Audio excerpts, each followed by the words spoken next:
All right, guys, SNAF here. I'm going to be showing you guys how to make my Zuppa Soup, which is basically the Italian garden. What is it? It's Zuppa Toscana or something. Basically, it's just sausage, kale, potatoes, some whipping cream, some bacon, and then some veggies. So let's get into it and see what we got here. All right, so the beer is not included. It's just not your father's root beer. So I do some petite potatoes, cut them in half, nice and easy for prep. Onions, white onion, yellow onion, depends on what you like in flavor. Doesn't matter really how it's chopped.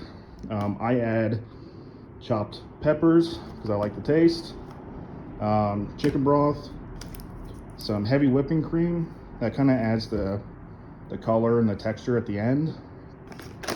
Bacon bits, make sure you get the real ones, otherwise you're gross. Minced garlic, you can use fresh garlic. I'm lazy. The secret to all this is some nutmeg. Italian sausage, you can get mild, sweet, whatever flavor you want. I think the original recipe is just hot, so that's what I go with because I like spice. And of course some kale. You can cut it up, tear it up with your hands and put it in there, not a big deal, just however you want it. Obviously I've got some French bread just to scoop it up with at the end. But I'll get you guys step by step on this and we'll go from there. All right, so I'd say the first thing you would want to do, you can cook this in a big like metal pan or pot. Obviously the first thing you want to do is boil the potatoes, get them nice and soft. You can kind of boil them halfway. I'm going to do everything in a crock pot, so I'm going to boil these ahead of time just so they're, softer. But there's that. We got all of the sausages on here.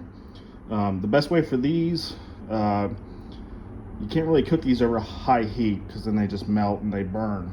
So the best way to do these is to get them all on a rack like this. Preheat, or don't preheat your oven. Put them in a cold oven, turn it up to 375, and just watch them.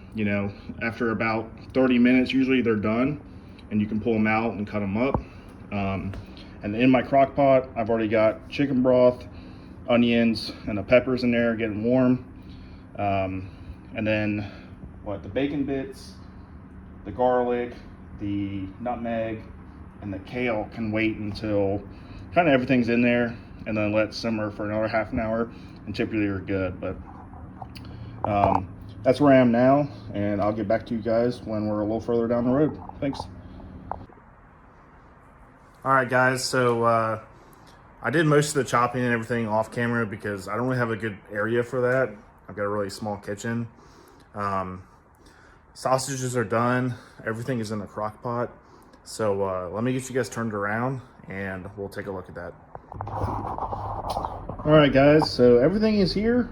It's been stewing for a little while. You can kind of see some of the simmer coming off of it. You got the sausage, the kale, the onions, the potatoes, the peppers, the nutmeg. Everything's in there. It's smelling delicious. Really, the last step, you don't have to do this, especially if you're like lactose intolerant and stuff like that. But if you want the real feel, so we got some whipping cream here. Basically, you just put it in here like this. Yeah. I'm going to use about half of it. And what this is going to do is it's going to give it the color of like the restaurant. All right, so you just mix it in. It's going to give it the color. It's going to help kind of with the thickness as well. See how much that changed? It just looks like literally the soup at Olive Garden. You obviously don't want to like cook this like boiling hot because then it starts making like cheese curds and stuff. But I have this on low, so I mean, really, we're good to go. Unfortunately, I'm not gonna put it in the bowl and try it for you guys because I know how it tastes. I've done this a million times, but it tastes almost exactly like your Olive Garden soup. Take your favorite cheese, whatnot, if you want to. Like I said, I've got some bread to dip it in. For like the broth and stuff afterwards. But man, this thing is gonna feed me for like a week minimum. And obviously, like with any kind of type of stew like this, when it sits overnight in the fridge, it only gets better the next day after you warm it up. Yeah, let me know what you guys think, and go ahead and drop me a like. Thanks.